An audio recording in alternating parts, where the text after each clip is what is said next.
Welcome back, Global War in 1939. We are moving on to the American fifth turn before passing things back to Hilltop and the Italians. For our purchases, we have 102 to spend, 20 of which is going on 2 artillery, medium tank, 2 Marines.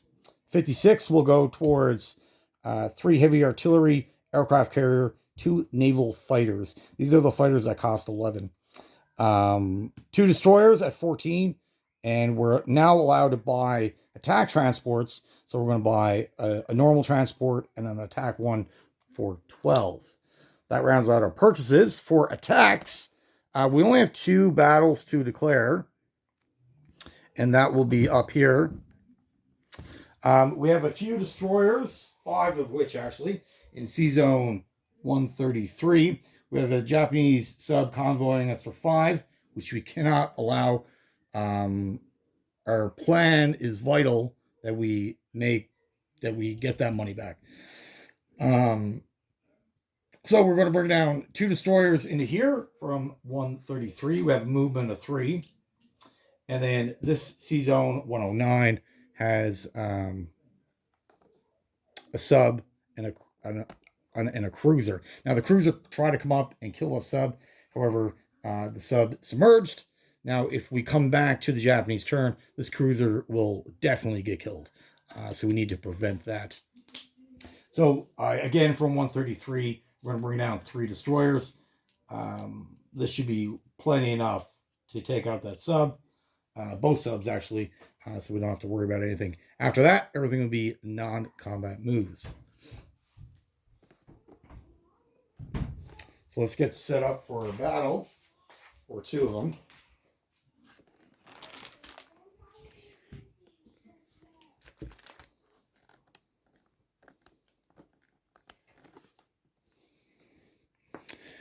So in the convoy box, we got 2 transports, or 2 destroyers, sorry, at 4. 3 and a 10.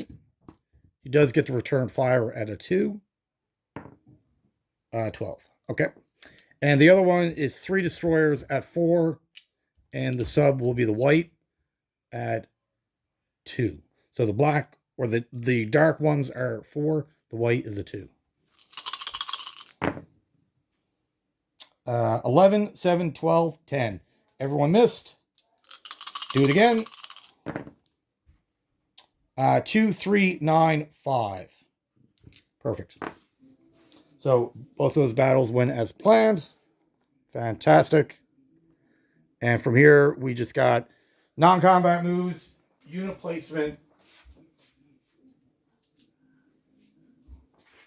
to finish the turn. So over in the Atlantic, we're basically down here in Brazil. We're going to take a guy from Recife, move up 1 space, activate that territory. 1 guy, again, from here, moving down 1, activating that territory. That will increase our economic base by 2, and the entirety of Brazil is now aligned with us. And then the Marine will move into Raffi.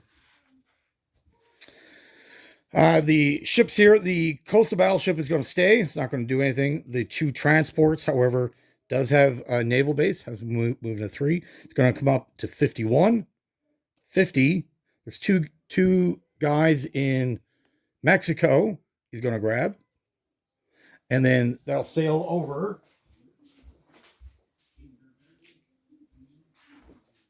to C-Zone 122. The sub and the carrier will also join them over into 122. The Marine, can you see that? No. The Marine and artillery will jump on a train and head over to San Francisco. This ship will stay.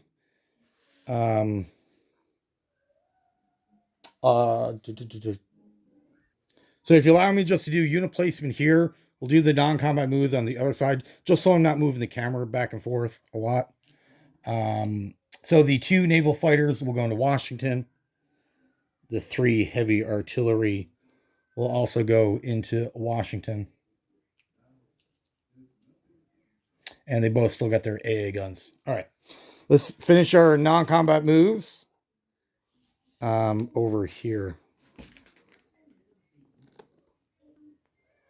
Okay. And then the rest of our units will be placed over here anyways.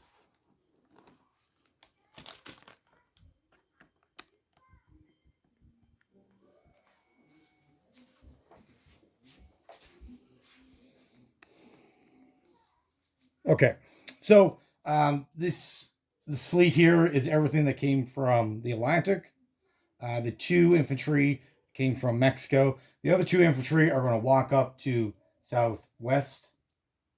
The fighter in Hawaii Islands will move to C-Zone 133. The fighter in San Francisco will do the same thing. And that... Oh, and the bomber that's in San Francisco has a movement of 7 because of the air base. We'll go southwest. That territory is spelled B-A-J-A. Mexico. C-Zone 51. C-Zone 55. And land in Recife in Brazil. So that's now in Brazil with the artillery, infantry, marine. Other than that, is just unit placement now.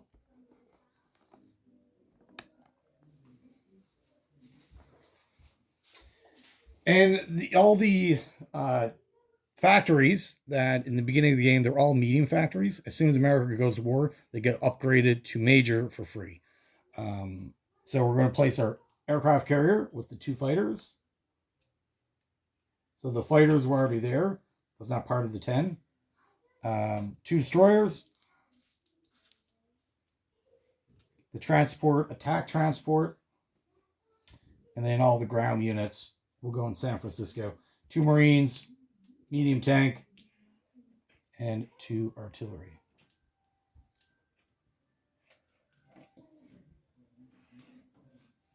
Perfect. Well, that is it for the American... Oh, income. Let me figure that out. 1 second. All right, so for income, we collect 80. We have a 25 bonus. The 80 comes from our natural or home territories. We have a 25 bonus. We get 4 from Brazil and 2 from Mexico. But we are short from the Philippines of 2. So we're going to collect an additional 4 on top of our natural income. So that puts us at 105, 109 to spend on our next turn. All right. Again, that is it for the Americans. Thank you for watching. Have yourself a great day. All right. And now for the KMT, we do have $13 to spend. We're going with 1 artillery, 3 infantry. We have 2 battles to declare. In French Indonesia, they have 1 veteran fighter. It's on its own. It's not protected by anything.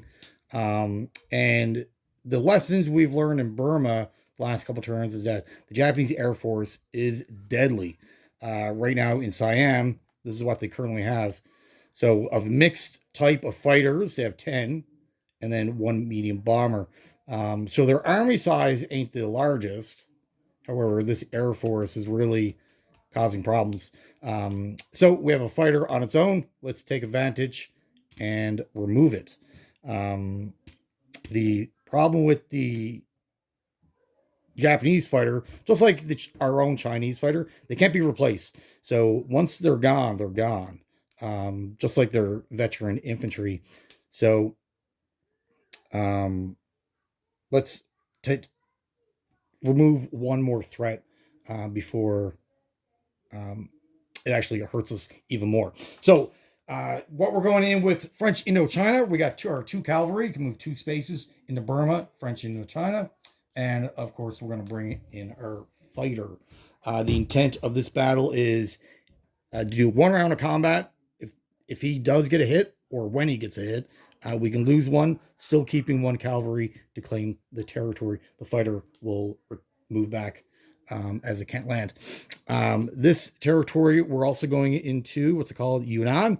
They have a mech, 2 artillery. Artillery for the Japanese are quite deadly as they boost their infantry, and they tend to get a lot of them. So let's get rid of that threat. We are going to go in with 4 artillery, or 3 tanks, and 4 infantry. We'll keep 3 infantry behind.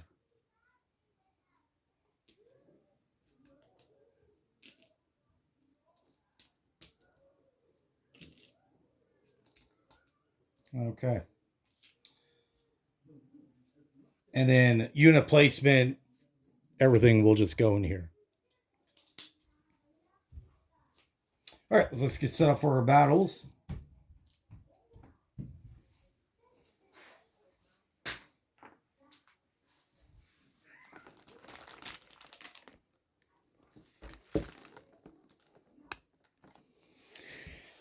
All right. And of course, the cavalry, their main job is to shield our fighter because we don't want to go in 1v1. I don't want to risk our fighter. So cavalry 2 at 3, 4-3, perfect. Retaliation at a 7. Got a 1. Can you see that? Got a 1. All right, so we lose the cavalry. They lose their veteran fighter. And we have the backup cavalry to claim the territory. Now, I've no doubt that cavalry will be killed on the next turn. The main job was to get rid of that veteran fighter. Anything else after that doesn't matter. So I guess the added bonus is we'll collect $1 for 1 turn.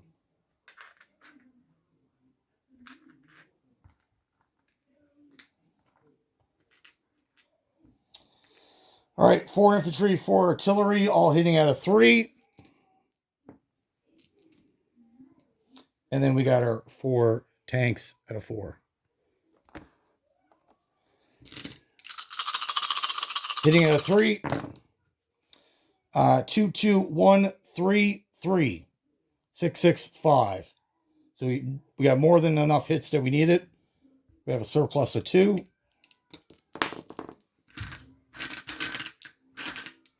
They return fire at a 4. 4, 1, 5. 4, 1, 5. So we lose 2 guys. And they lose 3. Cost effectiveness, that favors us. We claim another territory from the Japanese. All right, unit placement.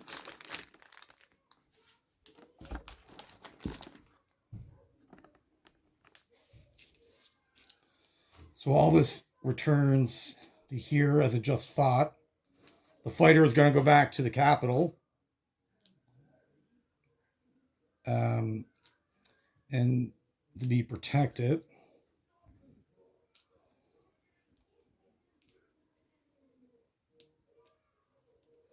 Unit placement. 3 more infantry going into Szechuan with another artillery. For income, we got 3, 4, 5, 6. Plus 5 for a bonus. So we're sitting at 11. Which is 2 down from last turn. So the Chinese economy is shrinking, unfortunately. Yeah. 6 plus 5. Okay. Well, that is it for the Chinese and the Americans. Again, thank you for watching. Have yourself a great day.